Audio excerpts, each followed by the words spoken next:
आदरणीय सभापति जी, आदरणीय सभी सम्माननीय वरिष्ठ सांसदगण,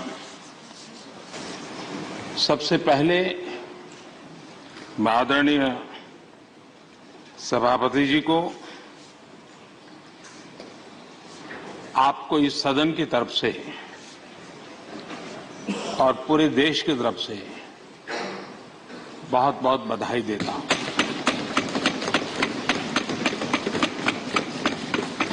आपने एक सामान्य परिवार से आकर के संघर्षों के बीच जीवन यात्रा को आगे बढ़ाते हुए आज जिस स्थान पर प्राप्त पहुंचे हैं वो देश के कई लोगों के लिए अपने आप में एक प्रेरणा का कारण है। इस उच्च सदन में इस गरिमामय आसन को आप सुशोभित कर रहे हैं और मैं कहूंगा कि किठाना के लाल उनकी जो उपलब्धियां लोग देश देख रहा है तो देश की खुशी का ठिकाना नहीं है।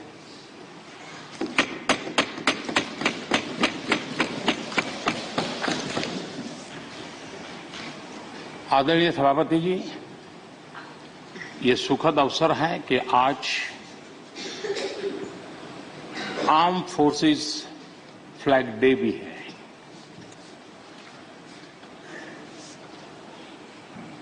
आदरणीय सभापति जी, आप तो झुंझुनू से आते हैं। झुंझुनू वीरों की भूमि है।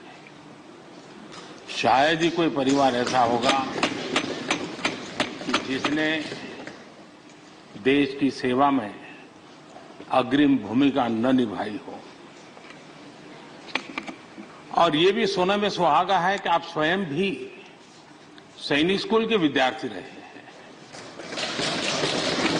तो किसान के पुत्र और सैनिक स्कूल के विद्यार्थी के रूप में मैं देखता हूं कि आप में किसान और जवान दोनों समाहित हैं।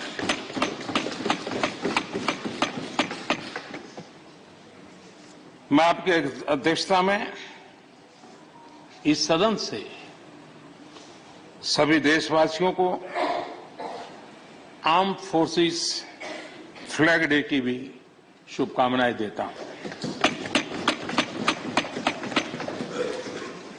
मैं इस सदन के सभी आदरणीय सदस्यों की तरफ से देश के आर्म फोर्सेस को सैल्यूट करता हूं।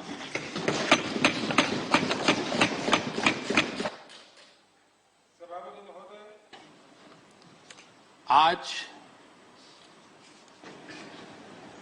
संसद का ये उच्च सदन एक ऐसे समय में आपका स्वागत कर रहा है जब देश दो महत्वपूर्ण अवसरों का साक्षी बना है। अभी कुछ ही दिन पहले दुनिया ने भारत को G20 समूह की मेजबानी का दायित्व सौंपा है। साथ ही ये समय अमृतकाल के आरंभ का समय है। ये अमृतकाल एक नए विकसित भारत के निर्माण का कालखंड तो होगा ही, साथ ही भारत इस दौरान विश्व के भविष्य की दिशा तय करने में भी बहुत अहम भूमिका निभाएगा। आदरणीय सभापति जी, भारत की इस यात्रा में हमारा लोकतंत्र, हमारी संसद, हमारी संसदीय व्यवस्था, उसकी भी एक बहुत महत्वपूर्ण भूमिका रहेगी। मुझे खुशी है कि इस महत्वपूर्ण कालखंड में उच्च सदन को आपके जैसा सक्षम और प्रभावी नेतृत्व मिला है। आपके मार्गदर्शन में हमारे सभी सदस्यगण अपने कर्तव्यों का प्रभावी पालन करेंगे। ये सदन देश के संकल्पों को पूरा करने का प्रभावी मंच बनेगा। आदरणीय सभापति महोदय, आज आप संसद के उच्च सदन के मुखिया के रूप में अपनी नई जिम्मेदारी का औपचारिक आरंभ कर रहे हैं। इस उच्च सदन के कंधों पर भी जो जिम्मेदारी है, उसका भी सबसे पहला सरोकार देश के सबसे निचले पायदान पर खड़े सामान्य मानवीय के हितों से ही जुड़ा है। इस कालखंड में देश अपने इस दायित्व को समझ रहा है और उसका पूरा जिम्मेदारी से पालन कर रहा है। आज पहली बार महामहिम राष्ट्रपति श्रीमती द्रौपदी मुर्मू के रूप में देश की गौरवशाली आदिवासी विरासत हमारा मार्गदर्शन कर रही है। इसके पहले भी श्री रामनाथ कोविंद जी ऐसे ही वंचित समाज से निकलकर देश के सर्वोच्च पद पर पहुंचे थे और अब एक किसान के बेटे के रूप में आप भी करोड़ों देशवासियों की, गांव, गरीब और किसान की ऊर्जा का प्रतिनिधित्व कर रहे हैं। आदरणीय सभापति जी, आपका जीवन इस बात का प्रमाण है कि सिद्धि सिर्फ साधनों से नहीं, साधना से मिलती है। आपने वो समय भी देखा है जब आप कई किलोमीटर पैदल चलकर स्कूल जाते थे।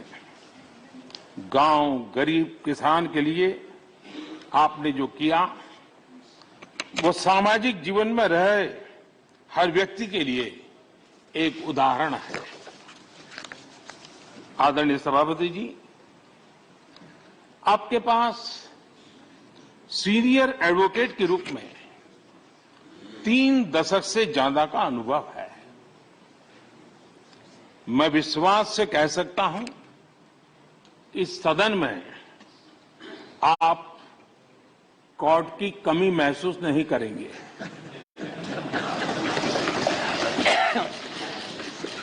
क्योंकि राज्यसभा में बहुत बड़ी मात्रा में वो लोग ज्यादा हैं जो आपको सुप्रीम कोर्ट में मिला करते थे और इसलिए वो मूड और मिजाज भी आपको यहां पर जरूर अदालत की याद दिलाता रहेगा।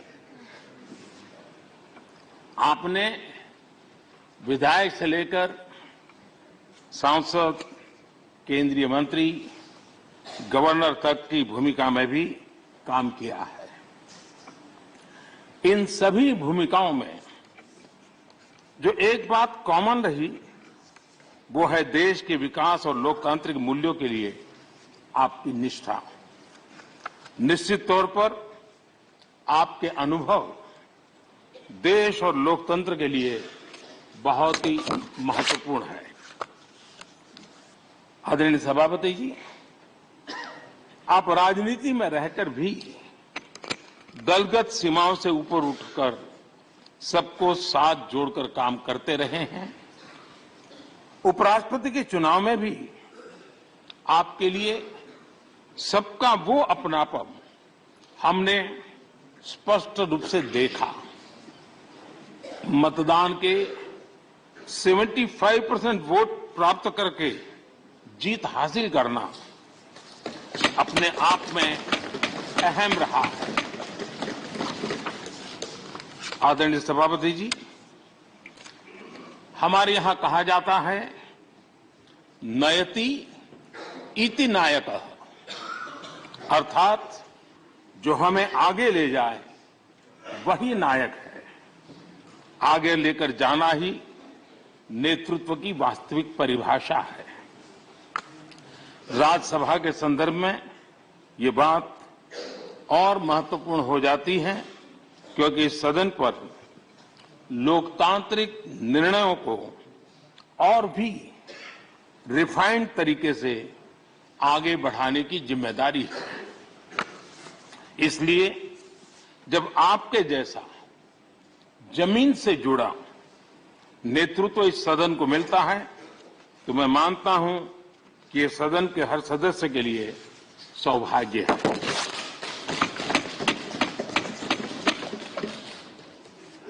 आदरणीय सभापति जी, राज्यसभा देश की महान लोकतांत्रिक विरासत की एक संवाहक भी रही है और उसकी शक्ति भी रही है। हमारे कई प्रधानमंत्री ऐसे हुए जिन्होंने कभी न कभी राज्यसभा सदस्य के रूप में कार्य किया।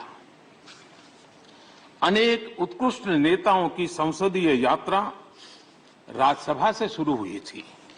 इसलिए इस सदन की गरिमा को बनाए रखने और आगे बढ़ाने के लिए एक मजबूत जिम्मेदारी हम सभी के ऊपर है।